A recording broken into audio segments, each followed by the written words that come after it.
बिहार का एक और लोकसभा सीट कल से काफी ज्यादा सुर्खियों में है। वीआईपी सीट बन चुका है बिहार का काराकाट लोकसभा सीट।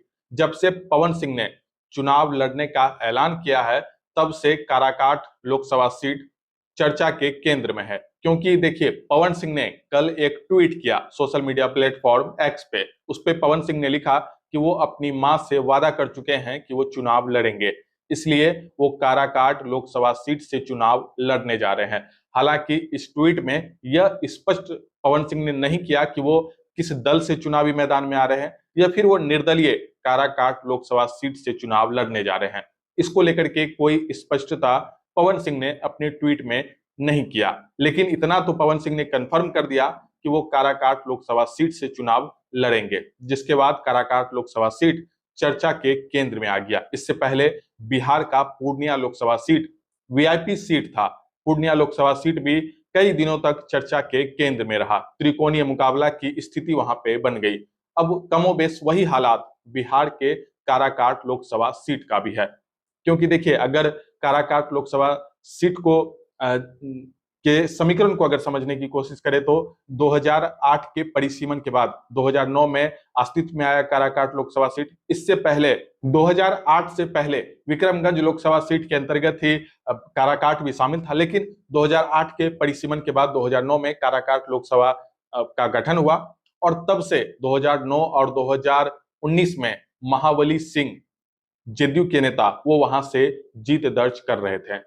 उसके बाद 2014 में उपेंद्र कुशवाहा ने यहां से जीत दर्ज किया और 2019 के लोकसभा चुनाव में भी जेडीयू के महाबली सिंह के निकटतम प्रतिद्वंदी उपेंद्र कुशवाहा ही थे। इस बार भी काराकाट लोकसभा सीट से एक तरफ एनडीए घटक दल से उपेंद्र कुशवाहा है, क्योंकि उपेंद्र कुशवाहा को ही एक सीट काराकाट लोकसभा सीट ही मिली है।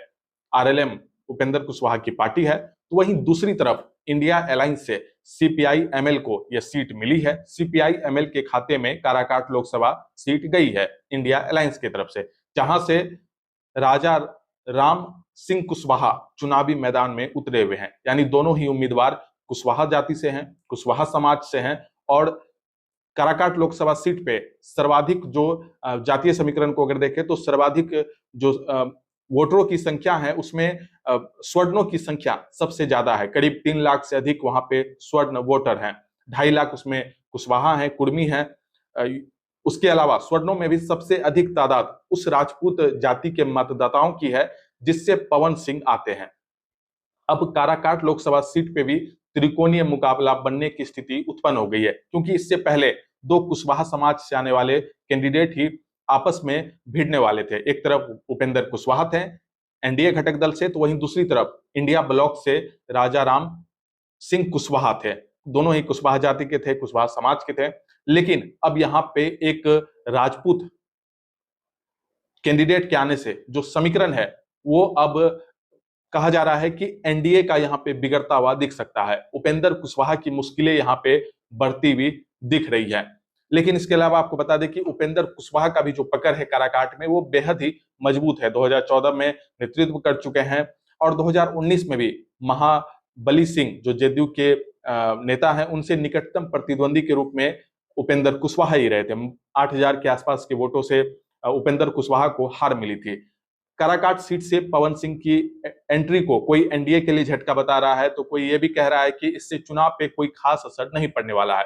क्योंकि देखिए, पवन सिंह इससे पहले आसनसोल लोकसभा सीट से पवन सिंह का नाम तय किया गया था, लेकिन महज कुछ ही घंटे के बाद पवन सिंह ने यह घोषणा किया कि वो आसनसोल लोकसभा सीट से चुनाव नहीं लड़ेंगे। इसके पीछे कई तरह के तर्क भी सामने आए, क्योंकि पवन सिंह को लेकर के जो ट्रोल था वो सोशल मीडिया पे चालू हो चुका था। पवन सिंह के कुछ पुराने गाने थे जिसको टीएमसी के नेता सोशल मीडिया पे डाल रहे थे और कह रहे थे कि बंगाल को लेकर के, जो बंगाल की महिलाएं हैं उनको लेकर के पवन सिंह इस तरह के गाने गाते हैं। पवन सिंह के पुराने गाने को सर्कुलेट किया जा रहा था, जिसके बाद पवन सिंह ने यह ऐलान किया कि वो आसनसोल लोकसभा सीट से चुनाव नहीं लड़ेंगे। वहां से भी मैदान में टीएमसी के शत्रुघ्न सिन्हा चुनावी मैदान में हैं, लेकिन पवन सिंह ने वहां से अपना नाम वापस ले लिया। इसके पीछे पवन सिंह के समर्थक का कहना था कि पवन सिंह ने ये खुद निर्णय लिया है। तो वहीं कई तरह की ये भी खबरें चली कि बीजेपी नहीं चाह रही थी कि इस तरह के ट्रोलिंग के बाद पवन सिंह को वहां पे रखा जाए, क्योंकि इससे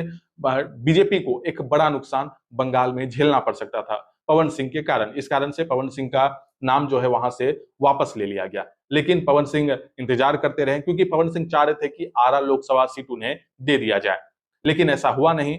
और पवन सिंह इंतजार करते रहे, और बीजेपी ने जब फाइनल लिस्ट सब कुछ जारी कर दिया है, प्रचारक हो या फिर जो कैंडिडेट है, सब कुछ अब तय हो गया, सारी प्रक्रिया आगे भी बढ़ गई है, अब जाकर के पवन सिंह ने एक बड़ा ऐलान कर दिया है। अब इससे ये देखना होगा कि पवन सिंह निर्दलीय आते हैं तो उससे एनडीए को नुकसान पहुंचता है या फिर इंडिया अलायंस को, क्योंकि पवन सिंह अभी वर्तमान में अगर देखें तो बीजेपी के साथ हैं, बीजेपी के कई कार्यक्रम में वो दिखते हैं, बीजेपी के साथ उनकी जो प्राथमिकता वाली सीन है, प्राथमिकता के वो सदस्य भी हैं। तो अब ऐसे में अगर वो निर्दलीय एनडीए घटक दल के खिलाफ अगर वहां से उतरते हैं तो फिर उन्हें बीजेपी से भी नाता तोड़ना होगा, क्योंकि देखिए पवन सिंह जिस जाति से आते हैं, जिस जो जातीय समीकरण है वो बिहार में हर चुनाव में देखने मिलती है, इसलिए काराकाट लोकसभा सीट पे भी जातीय समीकरण एक बड़ा फैक्टर साबित होती रही है। और ऐसे में पवन सिंह वहां पे माना जा रहा है कि उपेंद्र कुशवाहा को, यानी एनडीए अलायंस को एक बड़ा नुकसान दे सकते हैं, क्योंकि देखिए उपेंद्र कुशवाहा की मुश्किलें